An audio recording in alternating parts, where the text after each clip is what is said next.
বিসমিল্লাহির রহমানির রহিম। আসসালামু আলাইকুম। এটা হলো সাজনা ফুলকপি আর আলু দিয়ে সবজি রান্না করা। আর এই সবজিটা আমি কী দিয়ে রান্না করলাম, একদম সিম্পল সাদা সিধা সবজি, শীতকালীন সবজি। আপনারা ওইরকম সুস্বাদু রান্না করে খাবেন। আর আমার ভিডিওটা দেখে ভালো লেগে থাকলে অবশ্যই আমার পাশে থাকবেন। আসসালামু আলাইকুম। একদম সহজ পদ্ধতিতে রান্না, দেখেন কত সুন্দর হয়েছে। একদম হালকা মশলা দিয়ে রান্না করা হয়েছে। আর এই শীতের দিনে যাই রান্না করবেন আপনি তাই স্বাদ।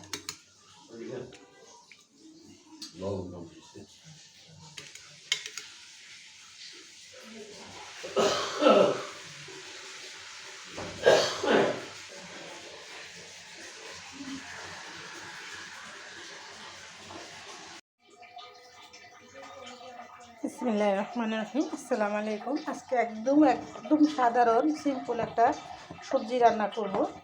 ঘরে যাই আসলো তাই দিয়ে। আর এটা হলো একজন আমাকে উপহার দিচ্ছে, এটা হলো সাজনা।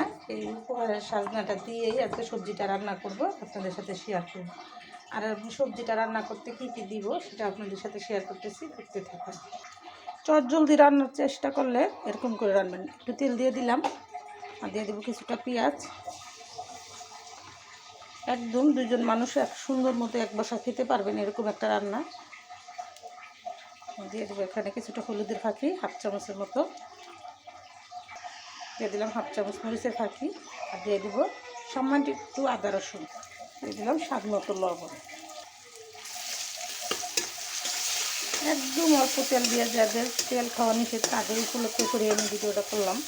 আমি সবসময় তেল মশলা কম দিয়ে রান্না করি, তারপর আপনাদের সাথে শেয়ার করি। আমার রান্নাটা মানে একদম সেকালে রান্না, মুরব্বীরা যা রান্না করতো, আমার নানিরা, দাদিরা, আমার বড় মা, এইরকম রান্না আমি করি। এখানে হালকা মশলাটা হালকা কষা হয়েছে, আমি এখন সবজিটা দিয়ে দিব।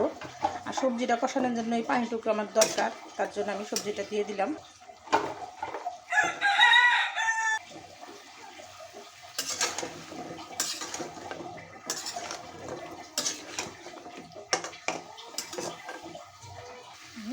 ঢেকে দিব।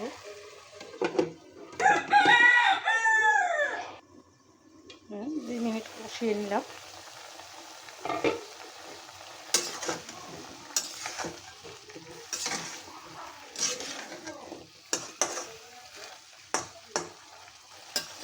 তরকারিটা আমার কষা হয়ে গেছে। এখন আমার পরিমাণ মতো জল দিয়ে নিব।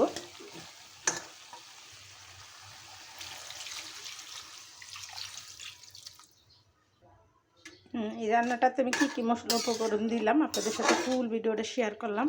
আপনারা এরকম করে, যাদের মশলা খাওয়া নিষেধ, তারা এরকম করে একটা সবজি রান্না করে খাবেন।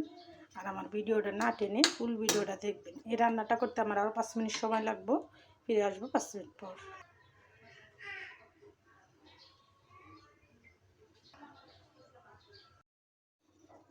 ফিরে আসলাম 10 মিনিট পর। দেখেন আমার রান্নাটা হয়ে গেছে কমপ্লিট। আমি এখন নামিয়ে নিব। একদম অল্প আছে, দেখেন ডাটাটা কত সুন্দর সিদ্ধ হয়েছে। আর শীতের দিনে সবজি যাই রান্না করবেন অনেক স্বাদ হবে। আপনারা যারা মাছ মাংস খেতে না, তারা এরকম আমার মতো সাদা মাটা করে একটু সবজি রান্না করে খাবেন। আর আমার সবজিটা আমি এখন নামিয়ে নিব। আর এটাতে কী কী মশলা দিলাম আপনাদের সাথে শেয়ার করলাম। আপনারা আমার ফুল ভিডিওটা দেখবেন আর এরকম সুস্বাদু সবজি রান্না করে খেয়ে দেখবেন।